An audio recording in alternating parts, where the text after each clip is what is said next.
Hey everybody, this is just going to be a follow-up video to this Zline RA30 dual fuel range that we bought in December of 2019. So it is now March of 2021, so we've had this thing for about a year and 3 months.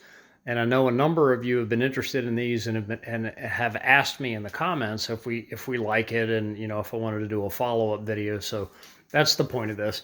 Anyway, yeah, we do like it. Long story short, it's been good. We haven't had any problems with it. I know a few people have mentioned problems, and I've heard that there are some reviews out there that talk about that, but we haven't really experienced any of that. We haven't had any failures of any kind. It seems to work great. My wife uses it fairly heavily. She loves to cook, and she probably makes 4 meals a week at least on it, and it's been fine. We haven't had any issues. There are just a couple little things I wanted to point out that we've noticed, and I think some of you might want to know about. First of all, this nice wide flat piece of stainless in the front will scratch very easily if you're not careful with it. And if you look close enough, I don't know if I can pick it up, you can see that we have managed to scratch it already. So that's just one thing that you sort of need to be careful of.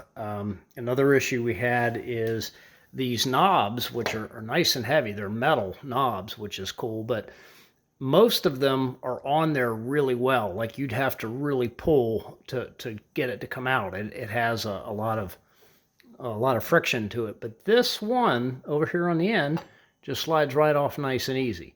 I'm not exactly sure why that is, but it's a little bit irritating to my wife because she's bumped it a few times and it goes crashing to the ceramic floor. Makes pretty good sound when it does. It usually scares us. So that's one little thing we've noticed. And also this little lens to the light.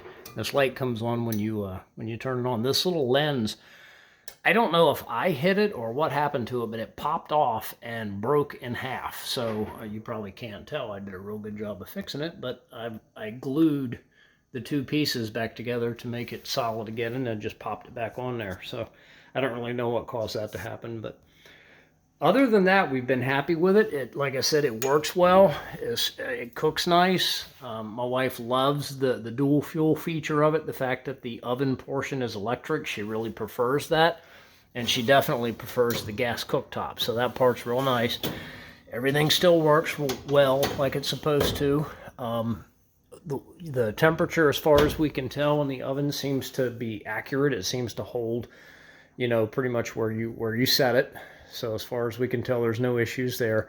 Obviously, the gas cooktop portion of it works really well. We're super pleased with that. We use it pretty heavily on the top. Now, a couple things that I did want to point out. One of the things that we've noticed, and it's not necessarily specific to this range. I think this is just a trait of a lot of gas stoves, because we had the exact same issue with a different gas range of a different brand. Is you can just see the way this thing is made. You see all these little spots on this black, I don't know if they call this a porcelain enamel or what this is supposed to be, but anyways, this does not clean up well. And this whole layout in general is a pain in the butt to keep clean.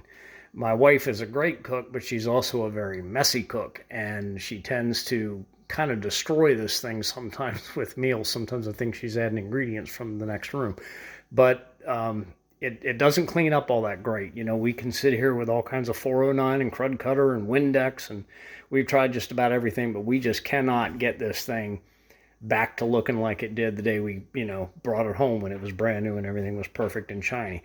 And the other part of it is just the little creases at the edge of the pan, that kind of thing. It catches crumbs, stuff like that. But again, it's not unique to this. It's not a fault of the Z-Line. I think it's just the way these gas stoves are put together, because we had the exact same issues with a different one at the last house. It was a completely different brand.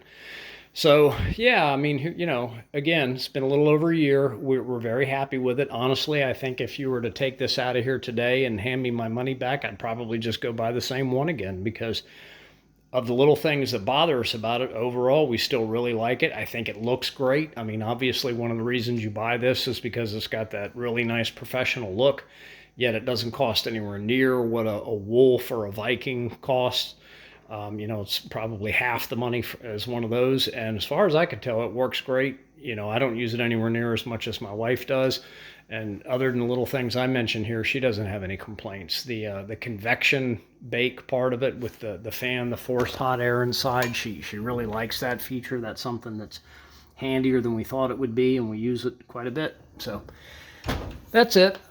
Again, just wanted to do a follow-up because a couple of you had asked me to. So if you have any other questions, let me know, and I'll see if I can post a link to the original video in the comments for this one. Thanks.